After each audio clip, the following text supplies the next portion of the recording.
Welcome to Recruiting.work, a place to connect, communicate, and collaborate on all things recruitment. This session is brought to you by OutMatch. Just as Recruiting.work brings people in the talent community together, OutMatch brings recruitment technologies together, combining assessments, video interviewing, and reference checking software. They're creating a more holistic, more human hiring experience. Learn more at OutMatch.com. All right, let's jump right into it. Thank you, everybody, for attending another episode of Recruiting.work, where peer practitioners from across the country get together to talk about various topics. I will say here in Q2, I'm going to try and develop a community out of London. If anybody knows anybody in London who want to join the community, we'll be reaching out to them, and we'll be starting here in Q2. But for today, our topic is, it's not really a topic, but kind of a different format series that I want to start doing within the group to kind of get people in the TA industry the ability to question the group, and then we have a discussion around it. So just a Q&A roundtable. So with us today, we have Felicia Oglesby out of Orange County. Did I get that last name right? Yes, you did. All right, perfect. Rachel Couples out of Seattle. Carm Lally or Lally? Lally, okay, perfect. All right, I'm getting a little bit better. Lally like Allie. Okay, Carm Lally, perfect, out of New York City, and Matt Liptak out of Boston. Before I start the discussion, I do want to do one housekeeping item, and that is the chat area. I want to encourage any and all audience members to go into the chat area and add any questions or comments or anything like that during the discussion. We do want to make it a Q&A with the audience too. So please go into that area and add anything that you have in there. But before you do, if you click into that chat area and go down to the drop-down menu at the bottom of that window, it's going to say to all panelists. I need everybody to change that to say to all panelists and attendees. That way it's just a whole group in the conversation. So again, change that to say from all panelists, change it to all panelists and attendees. So that is all the housekeeping items. So we're going to start off with the discussion with our panelists posing a question. I do have a list that hopefully we'll have time to get to. I won't get through all of it, but it's a list from people when they signed up. They could pose a question if they had one. Let's try and see if we can cover 5, but again, it'll be a time thing. I'm also going to use that kind of as a list for future Q&A sessions too, or posing to the group. So it will not be wasted by any means. All right, with that said, Felicia, I'm going to jump to you and have you kind of start off the conversation with your question. Okay, great. Good morning. Good morning. I'm on the West Coast, everybody. Felicia Oglesby. I work for a professional services firm and do talent acquisition for human capital, procurement and supply chain, and now also legal. My question to the group really is around social media. Our primary audience for consultants are professionals with 15 or more years. So far, we've found that they're not as open to contacts through social media other than LinkedIn. So I'd really like to understand what everybody else's experiences are. Go ahead, Matt. Go ahead. That's a great question. I think that when you start thinking about generational candidates and candidate pools with social media, with that in mind, I mean, the companies I've worked for, we've turned on social media in full force: Instagram, Facebook, Twitter, even Pinterest, and some of those types of offsets. But you're exactly right. I mean, we don't particularly see a huge flow of candidates from as much from baby boomer, Generation X, that sort, using these tools as much as some of the other generations. Mm-hmm. However, we're not turning them off to those pools of candidates by any means. I think we're just putting them on full force and seeing what comes in. But we do track that, and you're right. It's not as much for those targeted generations. I'm not sure what my other panelists' experience is with it. I was just going to say that finding candidates where they are, I'm spending a lot of time sourcing right now. So I spend time on not on Pinterest though. So that's new. I hadn't thought about going to Pinterest, but Facebook is a huge, we're talking, boomers and Generation X, like we're all on Facebook, that's one of my biggest sources of finding candidates, that, and surprisingly enough, Twitter. So I've sourced candidates as, like C-level candidates that have made it, either been hired or been flown out to meet with hiring managers. So I think that it's how you approach candidates. I think on something like Twitter, I share the jobs that I have, but I'm not, where I'm getting sort of the responses are when I'm sourcing and when I'm approaching someone specifically. It's harder to get people to reach right back out to you, I think. So I'll ask this question. Who has, like, I've been at places where there was no social media presence. I've been at places where it's kind of assigned probably to a recruiting coordinator to post on social pieces, or it's kind of like a subtask. It wasn't your primary role. And I've also been in a place where you had somebody who's primarily responsible for it, and that was kind of their job. Because it's a lot of work, right? To keep that consistent and ongoing conversation. How is your headcount set up where you've seen it? Is it somebody is dedicated to it, or is just one hat that they wear during the day for their primary jobs? Sean, in the organization that I'm in, it's a very large professional services firm as well, PwC. We have a whole team dedicated to EBM, employment brand marketing. There's several people on that team. They wake up and go to bed every night thinking about our employment value proposition, and work very closely with firm marketing as well, so that it aligns. I've seen an organization where we had a head count for a TA marketing person, and that person was in charge of not only EVP, but the social media portals. Mm-hmm. And then when we didn't have that head count, we assigned it to individual recruiters in the regions with a calendar where each region had a week that they were in charge of posting to social media, some sort of cultural event, press releases, anything to do with life at the company. And then it would switch off between different recruiters. Yeah, I think that's the dream, right? Is to have people dedicated to employment brand. In my role currently, I'm a contract sourcer recruiter for recruiter.com, but I'm doing everything with my own social media. And so I'm building my own brand, Recruiting Shiro, and reaching out to individuals across all platforms and job boards. But gosh, yeah, wouldn't that be great? Maybe one day I'll hit big time and be able to hire an employment branding assistant. Go ahead. I was just going to ask, Felicia, do you guys have somebody that does that specifically, or? So we do have a marketing professional who focuses on the EVP, the employment brand, but it's not as focused on individual social media points. I think we do a great job leveraging LinkedIn, but we've been very fuzzy around the use of figuring out how to effectively leverage Twitter, Facebook, Instagram.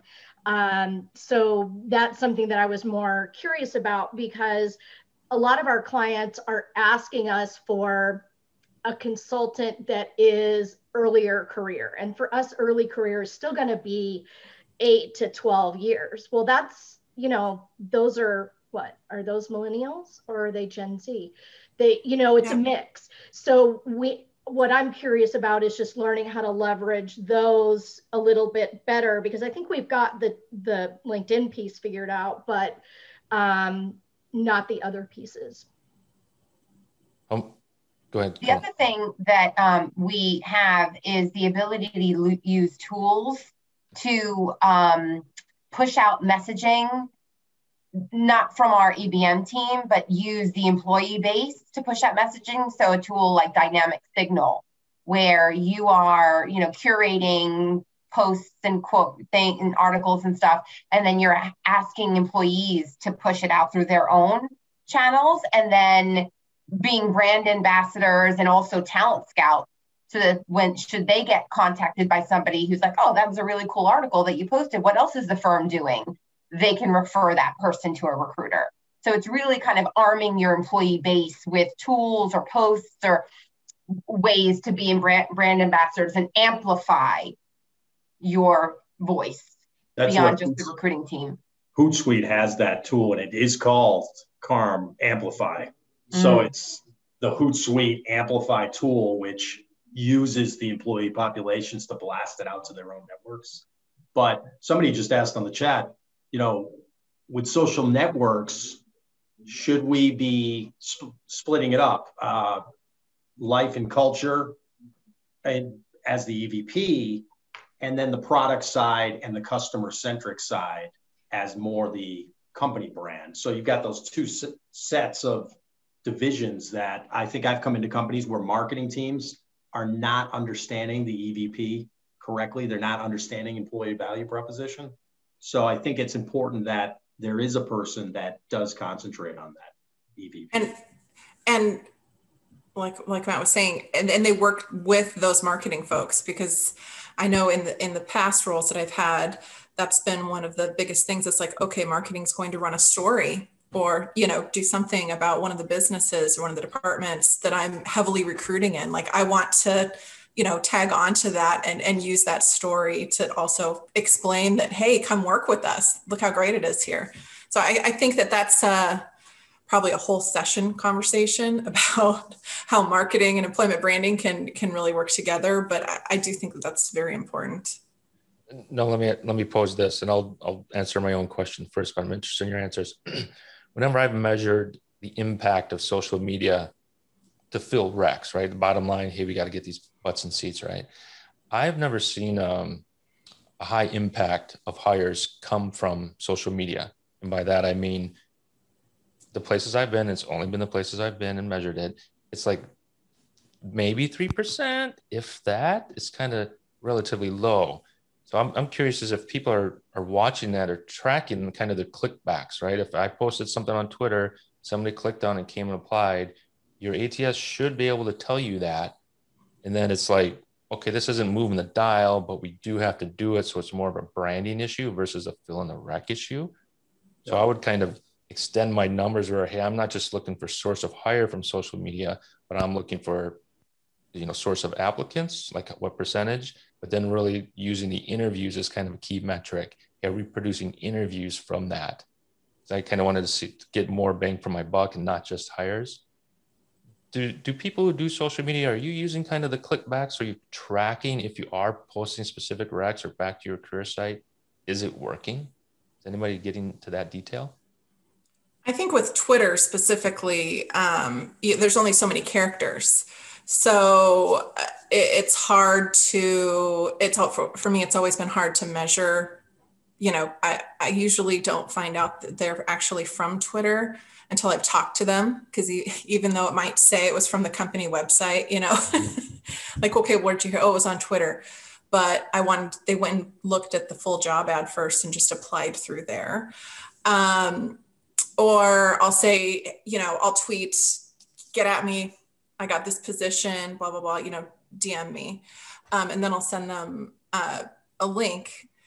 But if they don't go to use that sourced link and they still go to the company page, it doesn't track. So Facebook, on the other hand, because there's, not unlimited characters, but enough. For me, now this is pre-pandemic, but 2018 and 2019 was almost 30% of applicants and close to 15 to 20% of hires in some of our businesses. Oh, nice. So it was big. Now, but these are entry level to mid-level positions. So still that's a significant chunk. I mean, I would even say it's a fraction of a percent, given the more traditional nature and the demographic of our candidates. We get 45% from employee referrals and probably a good another 10% from our own internal people as well as candidates. So without those referrals, I'm dead in the water. I think Facebook groups is, and I'm not the first person to coin this phrase. I've heard this several times in the last couple of weeks. It's kind of the new LinkedIn groups. Okay. So I know when they first came out, they were kind of wonky and there was a lot going on, but Facebook groups have been great. And then if you're on Twitter, following hashtag recruiter Twitter, you can see what all of the other recruiters and hashtag HR community are doing and how they're doing it. And there's a lot of conversations on Twitter with the HR community and Twitter that you may not see on LinkedIn because it's a little more casual and, just more direct and to the point. And easier to go back and forth dynamically. With LinkedIn, your feed is full of all this things that you follow. With Twitter, you can just go onesie twosie back really fast. So I do see an advantage of that. We're going to want to find a third-party organization too, where I've come into companies. I have a third-party arm that I use, some sort of tech council, tech branding group in those cities that I'll use that also enhances the social media piece for you, where they actually are posting on your behalf, job openings, life in your company, things like that. It's really cool stuff. And it's not that expensive. It's not expensive. Well, I use an organization called Venture Fizz in Boston. Now, Venture Fizz is in New York. They're also in Toronto. And they cost $2,500 a year.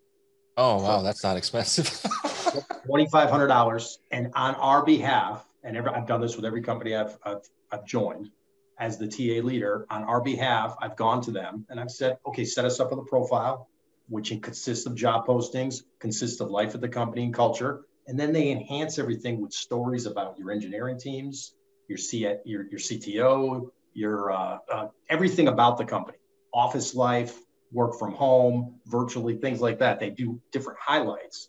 And then they post it on all their social media portals, which you can also retweet and post on your own social media, which is good. So it just doubles it up for you. So. And those day in the life, somebody commented in chat, I'm sorry, it's moving pretty quickly. But the day in the life videos, if you can keep them 45, 60 seconds, they're so powerful and you can post them anywhere. Right. Who's dancing on TikTok? Yeah, we're actually posting them to job descriptions. So you don't have to just read a job description. You could experience a job description right from somebody's mouth. And we're seeing a lot of, and this might be for maybe early career folks, but we're seeing a lot of traction with podcasts as well. So we're developing podcasts to unearth myths around our different offerings and posting podcasts so people can listen to them on their own time. Yeah.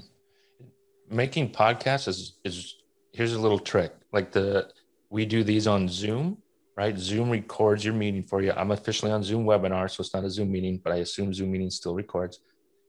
It gives you the recording, and then I use a tool called Buzzsprout, which is pretty cheap.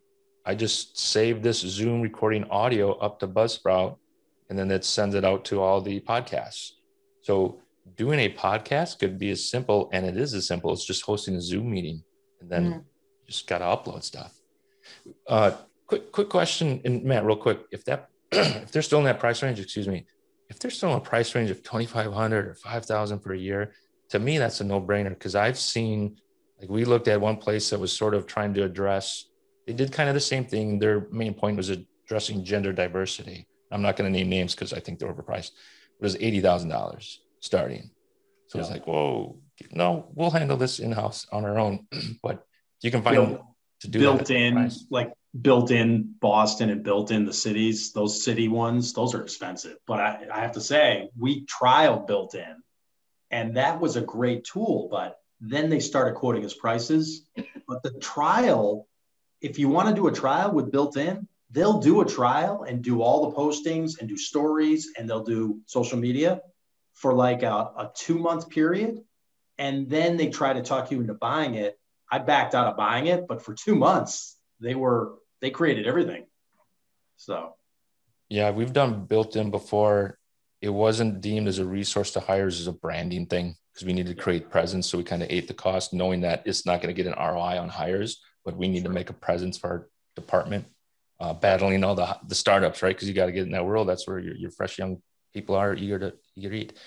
Real quick around Twitter, does anybody use? And I have not seen an example of this in recruiting, but in Twitter you can build a list. So let's say you have limited time to contribute or engage on Twitter, but let's say I recruit for a certain niche and I found the top 10 Twitter users or tweeters, whatever you want to call them, and you put them in a list and you can share that list for people you're trying to recruit for. So you kind of provide them a piece of content. You've kind of curated, here are the top 10 people who are in professional services, in accounting, or what have you. You decide whatever those top 10s are, but then to share that list that people can follow, just sort of a way to give something back to your candidates. They're not engaging directly with you, but you're providing that little piece. That's something I'd recommend for people who are, when they're recruiting, they're not recruiting everything across the board, but they kind of have a niche to kind of help build that presence within that talent group. Just a thought. All right. Felicia, thank you very much. Do you think we gave you a good answer? Oh my gosh, so much more than I expected. Thank you. Okay. All right. Rachel, let's jump over to you and your question. Yeah, so I'm Rachel Couples. I'm a contract recruiter, contracting through recruiter.com. Sorry, I think I mentioned that before, but you can find me on social media at Recruiting Shiro or at recruitingshiro.com.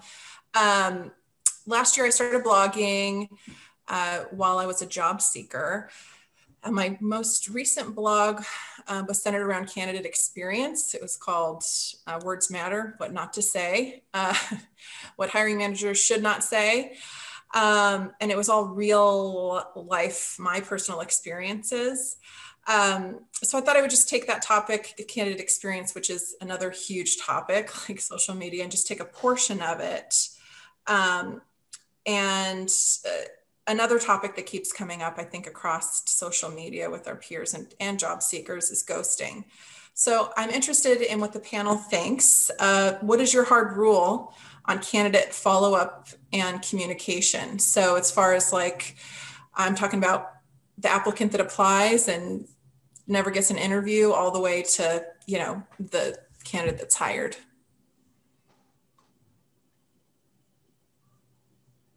I guess I'll jump in and say, I try to make sure, and our organization is big on follow-up, but I will be the first to say that when you get really busy and things are moving really fast, it's easy to drop some of the threads. And I have found that despite my best intentions, I will, you know, a couple of times a year, I inadvertently ghost someone or will drop someone. And I have found the best solution or remedy when you realize you've done that, especially if it's a valuable resource, you know, could be a valuable resource, is to just be really human and go back and apologize and say, I dropped the ball. You know, and, you know, I apologize, if you'd like to re-engage, I'd be happy to, but if you don't want to, I absolutely understand. We have a hard time because sometimes our clients will ghost us on an opportunity. So sometimes you don't have a lot to say to that applicant because you've got this vacuum. And I have found the best thing that I can do is to go back and say, I don't have an answer, but I wanted to make sure that you knew I hadn't forgotten about you. And at that point, sometimes I just need to leave it more open-ended and say, you will continue to be on my mind and I will continue to look at you for opportunities. If you don't hear from me and you want to know what's going on, please feel free to reach out to me directly. And then that kind of shifts it for me into a more sort of vague relationship as opposed to one where they should be expecting regular contact from me. So I try to kind of set the expectations that way because it's impossible to kind of keep everybody engaged all at one time because I have so many sort of spinning plates, if you will. So as far as the candidates, I don't know how you start your day, but I start my day going through what's new, what's come in, the candidates that you aren't going, they're not viable for this rec. Are you sending them, or, is your team sending them rejection emails within a few days? Or is there, I guess my question is more specific, like, do you have any hard rules on like within this many days from application, all rejected candidates will get, an answer? No, we don't. Okay. And it's because you may not be a fit today, but you may be a fit tomorrow. So it's more, and it's up to the individual talent acquisition professional to manage their pipeline. So all the people who are assigned to me, I'm responsible for keeping in the loop. And if they are applicant available, I need to be keeping in regular contact with them. If I move them to not available, I've already shifted their expectation that we're going to touch base less frequently, but that the door is open. Because I always tell people timing is a funny thing. I could be talking to you today and you might get picked up by somebody else, and a year or two down the road, our paths may converge again. So I try to leave it as open as possible, because in my business, there's very rarely a time when I completely cut somebody out. And if I need to, then I am very specific with them and let them know that, there's just not a fit, because it's not a match for the way that we do business. I think at the least, what I've told my teams is that if someone does speak to us live, over the phone, video, comes in, that you have to reach out to them via a phone call, a live call, not an email. Email is fine to send to candidates that may not be viable. We always put at the end of the email that they could be put into our talent pools and we can consider them in the future. But I'm in the job market now myself, looking for roles. I'm contracting, but I'm also looking for roles. And I am noticing that the market has improved with candidate experience in many cases. There are still companies that ghost, though, which I am shocked at. And it turns me off to the entire process, and it turns me off to that company. Like, I will tell everybody about the company ghosting me and my entire network. Yeah, I'm surprised there's not a Google Doc somewhere, that's shared. But no, I agree with you. I think that from 2020, even until, mid to late January, there's been a huge shift. It's gotten a lot better. I think a lot of HR pros and talent acquisition, professionals are, taking a breath and trying, giving themselves permission to focus on just their lane that they're supposed to be in. I think at 2020, a lot of people wore a lot of hats. So I'm still continuing to see and hear from others that they'll apply for a job and never hear back on it. No. Not even an email. No. And that's the part to happen.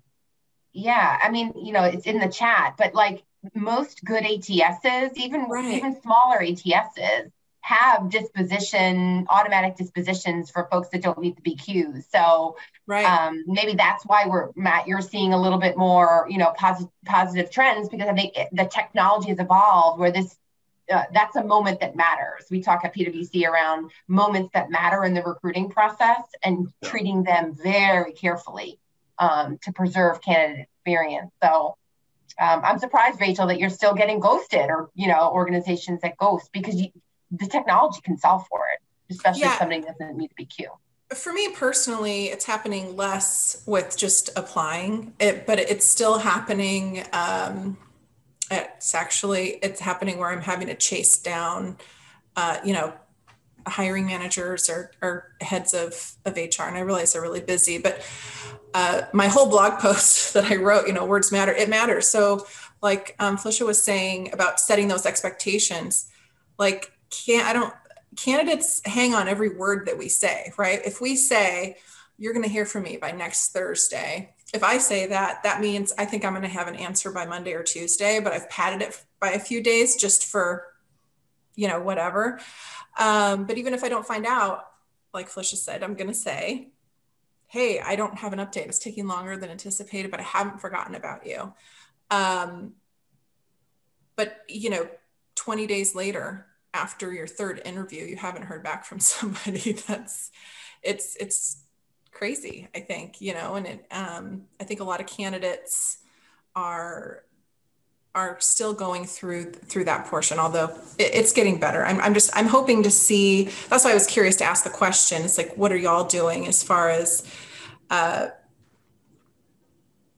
hard stops, having an ATS that, every morning I'm going to go through my list of new candidates, and depending on whether you're corporate recruiter or, what you're doing, everybody, 50 people can receive a rejection in 2 days if I want, and that takes 5 minutes, maybe. I have seen surveys now at the end of the process given to me as a candidate saying, what did you think of our process? And I have been honest. I've been very transparent in how terrible some of these processes are, with the multiple rounds of interviews, the grueling sessions, and then the follow through by the recruitment teams. So, and I wonder if it's different because it's kind of peer to peer. You know what I mean? We're all in the same. We have higher expectations than we should have. I don't know, but it sounds like though it's not just happening to HR and recruitment professionals. It's happening to everybody in the market. I think it happens to everybody. And one of the challenges we have at my company is we have a very, very antiquated system that is not a true ATS. It's more of a practice management system. So it has no capabilities to push reminders at us. And there's so much coming at us in how they want our job done and then just in time pursuit. So we're actually going through the process now to look at a true ATS. And I'm on that scoping committee. And one of the things that just keeps coming up is, we need a system that's going to push stuff at us so that we can go, I want these people to get this email. I need to look at this. We want lists and reminders that pop up so that we can do a better job and take it around that candidate maintenance, if you will, and have good hygiene, because we all want to have the good hygiene, but it's that tyranny of the urgent that people get caught up in. But at the same time, that experience is really important, and we know that. I would quickly add for being a responsive recruiter, I think typically the only reason why people aren't following up is it's a miss or it's a time issue. So I would encourage every team to get the most out of your ATS templates, and then individual recruiters get the most out of your own email templates.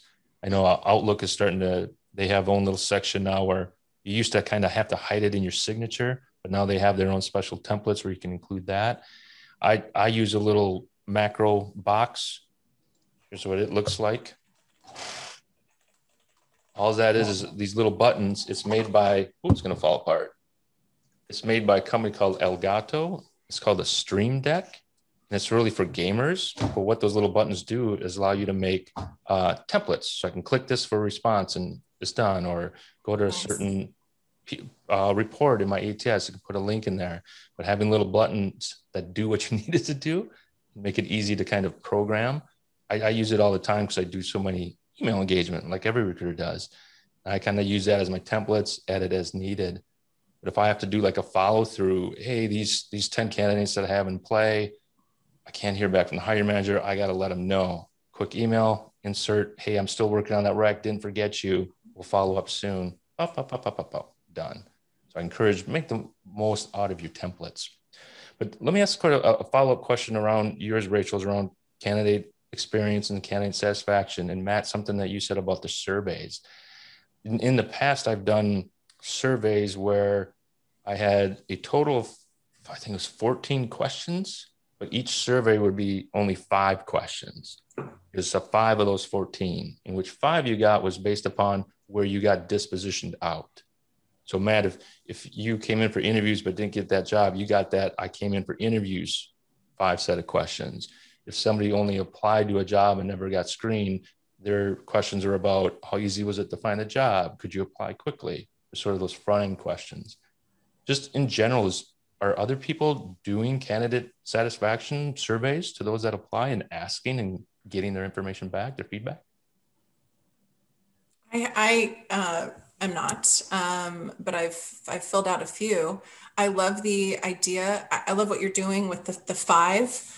I just did a survey last night that was, I'm exaggerating 50 questions, but it was probably like 17 or 18 questions. And it was all centered around, they were trying to, I could definitely tell they were collecting market data.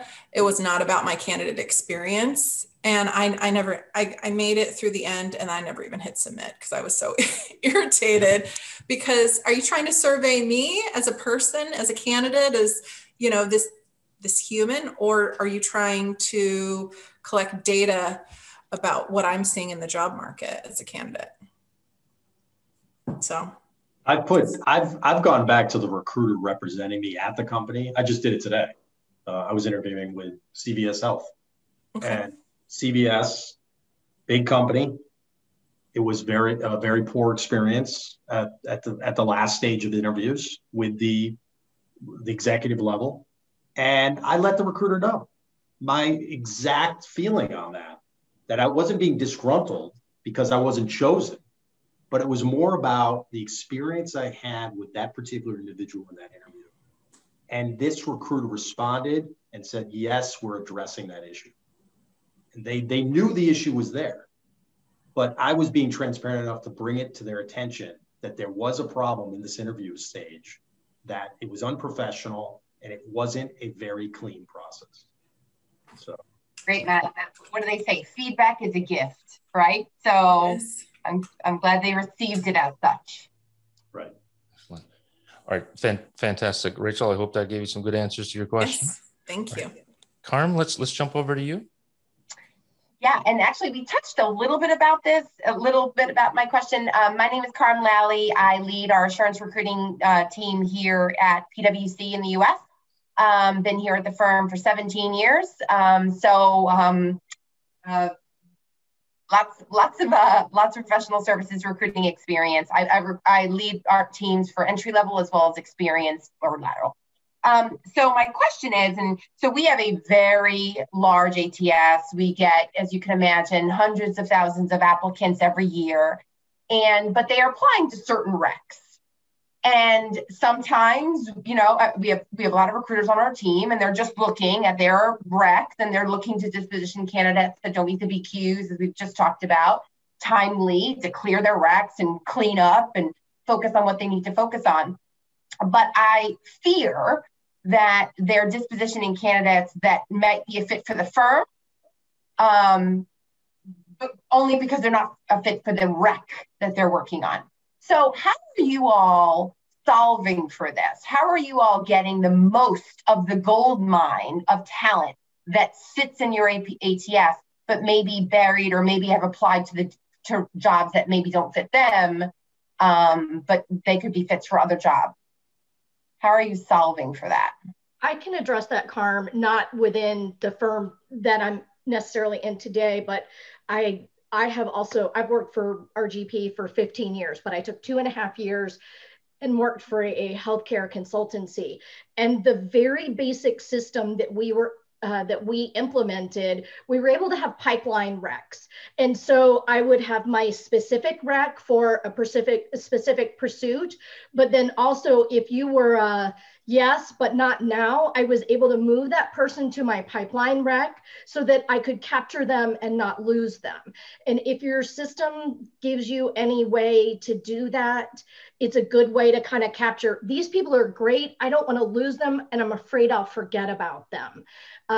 In Bullhorn, they use something called tear sheets. I hate Bullhorn, but the tear sheet is what was the cheat sheet that helped a lot of people. Other people manage with external Excel spreadsheets. I hate that. I want to do something as much as I can leveraging the technology that I have. So that's one way you can look at it, and you can create, I mean, I suppose you could get really creative if you have a way to create a pipeline rack, and you could just group it for assurance, early career, assurance, experienced, or, you know, maybe it's other. And, you know, people know, and everybody's on that rack as a recruiter, if it's possible, so that they know this is kind of a hidden gold mine. Let me go check, because all my peers thought there was something good about this particular, someone in this group, and it's kind of a quick and dirty way not to lose them. Yeah, iCIMS has that. So I've used iCIMS at the last couple of organizations, and iCIMS has talent pools where you tag the candidates with certain experience and then pool them in various industries or job types. And then you can easily go back to those pools. But these ATSs have got savvy to this. They've started using artificial intelligence now to source from your own ATS, and you can scrub your ATS to source from it and draw in candidates from all across your ATS. And some of these ATSs have a couple 100,000 candidates in them. So it's smart that these ATSs are getting savvy to this and starting to set up their own internal technology. Yeah, in my previous role, we used JobVite, and I'm a big fan of the tool. And you know, you're again starting your day as a recruiter, going through your candidates. You know, you got 10 candidates aren't a fit for this role, but they could be a fit for, you know, future roles. We're just tagging them. So every time you open a new requisition, before we decide to go spend money and post that job somewhere, you run a report, like, you know, how big is my funnel or my pipeline of, you know, let's say accounting managers or, you know, whatever the role is. And as time went on, you know, after 4.5 years of tagging candidates, you know, you have, you know, hundreds of thousands, depending on your organization size of candidates. And so I think that having an ATS that allows you to either, as Matt was talking, just do keyword searches, or that you can just tag, I think is the number one thing. Definitely yeah, about the tagging thing, if our ATS, because the tagging is we have a CRM that, you know, candidates, when they kind of apply, that's where they come first, and then they come into they actually apply, because then they'll become an applicant. But I have to see if our ATS, our CRM, you could tag and you can put people into lists and stuff like that. But can you tag them in our ATS? And sometimes it's called different things, right? So I can't remember what it's called now. It's like community, or I can't remember what it's called in JobVite now, but it started out being called tagging, and then it changed to something else. So yeah, I would just reach out to your vendor partner there. Yeah, I've done both the talent pipelining or talent pooling. To your point, Rachel, there's different things, but you're basically putting them into a bucket. Mm-hmm. From an operations perspective, what I would try and deliver to the team is a clear message of, here's how you add somebody to pool or pipeline or tag, and here's how you engage that pool, right? That bucket that you've added to it. I've had it where we did add to CRM. So they kind of go back to the CRM, Carm, to your point, and they're kind of they go into a pipeline. There's an owner of that pipeline. So trying to defeat this, hey, just throw them over there. Somebody should own that pool or pipeline or whatever, wherever they're going to, and kind of be the keeper of that garden and keep it nurtured and what have you. But one thing that I would do too is make sure your reporting can see that, because what you want to do is see who is adding to your pipeline and reward those who are and talk to the ones who are not, because that's part of the game. So if they say, well, I don't know how to do it. Well, okay, let's go back to step 1, 2, and 3, identify, place, and engage, and then see who's doing it. That's one of the key pieces where, hey, once you define it from operations perspective, figure out a way to go back and see who's doing it and then correct as needed. Because if you're just throwing people out there, they're not going to use, you're going to get that big bucket and people aren't going to use it. But once you have a good pipeline and you're confident in it, that should be the very first step a recruiter does. When they post a job, they're sending that outreach back to their, I call them silver medalists or what have you, or their pipeline candidates. Right. And that should be a given. Every time a new rec gets opened, it's going out to those. And if you don't want to go to these people, then they're probably not right for us. So let's pull them out of the pipeline. These pipelines are all about quality, right? Not quantity. So it's better to have 10 good ones than 100 bad ones and 5 good ones, right? It's all about that quality piece of it. But I'm a big believer in, if you're a professional recruiter, you should have your pipelines of people you know are good and you go back to and take them wherever you go. However you can. Sean, to that pipeline piece and the quality, what I have found, because my organization is now rather large but not nearly at the size that Carm's is probably, but it's about calibration too, the whole change management piece for people. It's really, really important to calibrate and provide some definitions. This is who and what should be in this bucket. This is what this looks like, so that someone on the East Coast idea of a technical accountant is not different than someone on the West Coast. That you can't make an assumption as an organization that everybody knows what that quality is, that you have to really take time to define it and make it easy for people to understand, so that you get that better quality curated list. Yeah. So to add to what Sean was saying a minute ago as well, with that, who's doing what. One thing you don't want to have happen is it's important to have someone own each pipeline, because otherwise, depending on how many recruiters you have, everybody could have their hands in a pipeline, and then that creates a bad candidate experience if everybody's if I've got 5 recruiters contacting me for 5 different roles, because there are those unicorn candidates that fit into several pipelines, right? So that also helps encourage collaboration with your team. So anyway. One thing around the defining your pipelines, what I've always done, it was 2 levels. So look at recruiters, there would be, HR recruiting is one pipeline. HR business partners would be another pipeline. If you start going to 3 levels or more, it can sometimes become too much, but I understand the need sometimes. Like I did this for biotech, so it could get really granular, but there's truly owned, there's truly specific. As a word to the wise, I go 2 levels just so you can target based around job roles or profiles. I would define it like that, so you not go too deep on that. But it works. And real quick, if you're Jimmy rigging everything and your follow-up, then not now, but later, what I've done in the past where I would create a spreadsheet, 12 tabs, 1 for each month. And if somebody says, not now, but call me back in July, they would go into my July tab. I'll call me in December. They'll get my December tab. And then when that month rolled around, there they are. Kind of mass email them because I have a context. Hey, you told me to reach out to you in July. Care to have a conversation? And that's where I could mass email my whole pipeline. A simple comment. Work like a charm. When they told you to, because they said, call me back in July. If you can hit that, all the better. And if I know they're on the market, I'm calling them back at the end of the month, just before that, before other people start to try and recruit them. But just a little tidbit there. But yeah, Carm, if putting people in charge of that, I just think that's the secret sauce to making it work, and then sort of doing some measures. When we talk about sharing, there's one company, I've only seen it done at one place, but we would track, did you share the number of an X amount of candidates per quarter? That was part of the bonus. So they were encouraging financially to share good candidates. So we would track shares. It's kind of the deep end, but it was a very robust sourcing program. Anyhow. Okay. Did we answer the question, Carm? Yes, thank you. All right.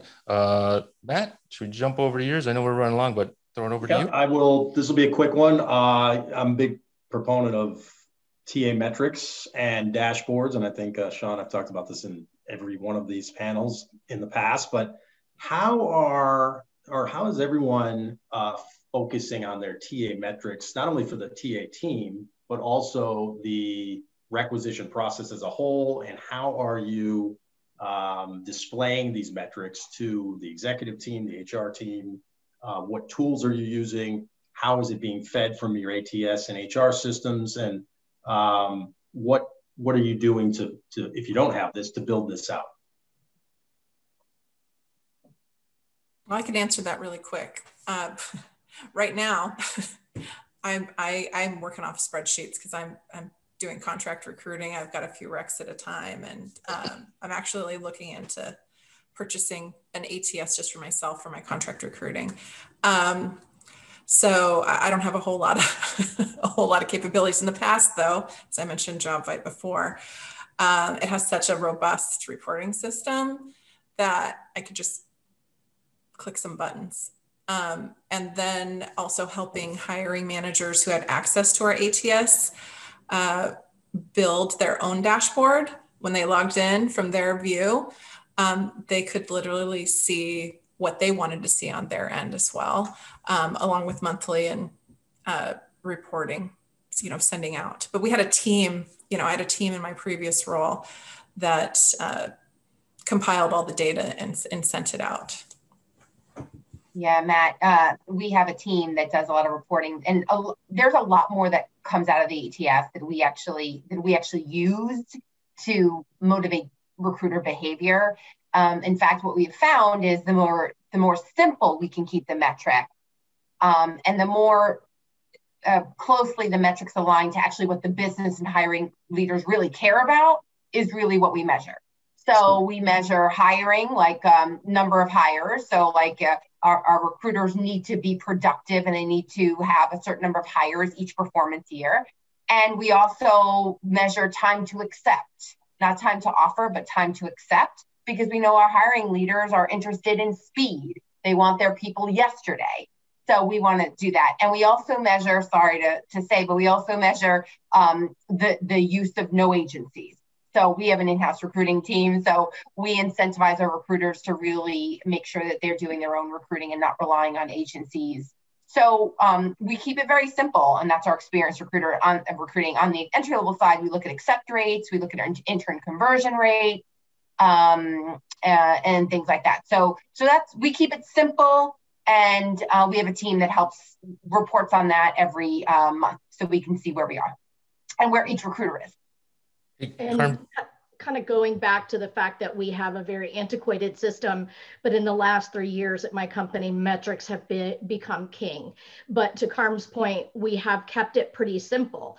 And since we are in talent acquisition, are focused on staffing unsold work, there's a really big component of what we do in talent acquisition that is completely out of our control. So we are held responsible for an average number of hires in a year. We are held responsible for a percentage of our interviews to client presentation, because that's a metric that they determined really makes sense. The quality in terms of what is that candidate quality, that's what they were getting at. We don't have any kind of a time component because, again, a lot of that's out of our control. And then the other things that we're evaluated on are based on keeping our pipelines clean. Have I talked to all my applicants and have a current status on them? Have I talked to all my alumni? Because that's a very important demographic for us. So to Carm's point, we've kept it kind of simple and tried to make it focused on what's kind of closest to the money, if you will, for us. And I'm looking forward to having a more up-to-date ATS so that it will be easier, because the machinations that they go through to suck data out of the system that we use and into Excel that then can create a dashboard. I'm glad that's not my job, because I could not do that. Yeah, Matt, I'll add to that conversation, working on a project utilizing Tableau as our presentation tool. Real quick, Carm, what are you using a BI tool at PwC? A what tool? A business intelligence tool, like a Power BI? Our ATS is spit out reports into Excel, and then we put them into Tableau to visualize the data and play. I use Power BI. Power BI is the one I use the best. Yeah. So what I've been working on is kind of, and I think this is going to be hitting everybody. If it's not hitting you now, it's going to hit you soon. As soon as the economy gets back to its full stage, here come the recs, here comes the approvals. Business, to your point, Rachel, needs it now. So I've been like pulling in forecasted hiring, right? This is like working with Workday, pulling in position data for planned hiring, pulling that in, pulling out of the ATS, happens to be Workday Recruit, pulling ATS data into it. Been pulling in the candidate satisfaction surveys that I was referring to. Then as we've had all these conversations on recruiting work over the past year, I just keep thinking, okay, this is a bigger picture than just recruiting conversation. So I've started to pull in LOD data, like, are we engaging the talent we have? Are they in classes and in development programs? Pulling that in, the DE&I efforts. Yeah. Where are we with that? So Matt, to your point, it's, hey, these pieces of data live in different spots. I use Tableau to kind of pull it, to Carmela, to your point, pull it into Excel, and then present it in a good, easy to view, full HR audience and the business, because the business just want to see their recs, so you can drill down. So I'm pulling like multiple files, multiple purposes, and then presenting it in a way that trying to get to that, here's our story, here's where we stand, here's where we want to get to in a single view, not really for the recruiting team to manage the recruiting team, but really for the recruiting team to go speak to the business. That's really what it's for, getting outside of just that ETS.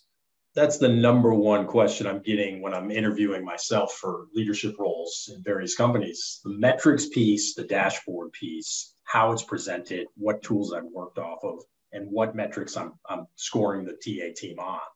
And there's some good, hiring manager communication, satisfaction is a big one. That's a big question on that one as well. So, red, yellow, green lighting is a big thing. Being able to quickly, allows a recruiter to easily update quickly and easily, or as quick as you can in your ATS, but then gives that good visual, because I think the business is really looking for red flags, and then be able to, if they have a question, where do I go find that answer to, and stuff like that. Man, I'm happy to send a link to what I've been working on just for the visual appearance of it, or if anybody wants. But yeah, I'm with you. I think that's a understanding, presenting, and then conversing to your data. We all talk about data tells the story. Storytelling, right? I think it's the person telling a story for a lot of times, but you're speaking to that visual. Just coming from consulting, I knew, like I used to develop sourcing programs, right? I knew I had to get to a visual on the screen as quickly as I could to keep the recruiters engaged so they can see it, and then they can start thinking to it. If you're just having a verbal conversation, it's very hard for people to connect with you if they can't literally see it. So that's why I love like Tableau or Power BI. It gives me something to speak to, and you can go on your own and get your questions answered if you really want to. But yeah, it's interesting stuff. Okay, we ran up to the hour. I'm sorry I didn't get to any of the questions from the audience. My apologies. I did try to follow it. I know the other panel members were watching it too. And I will follow up with the questions given to us as sort of like the future topics and stuff like that. Because I think I was kind of worried first doing it the first time, a Q&A format. I think it went really well, good conversation. So much appreciated. Oh, any closing comments? And Matt, I hope we answered your question there. No, that was great. Thank you so much. And we all good? Or any closing comments or thoughts? All good? Thank you. This is great. This was yes. All right. Well, thank you, everybody. I'll let you go and enjoy the rest of your day, and I'll talk to you soon. Bye-bye. Thank you. Bye. Bye.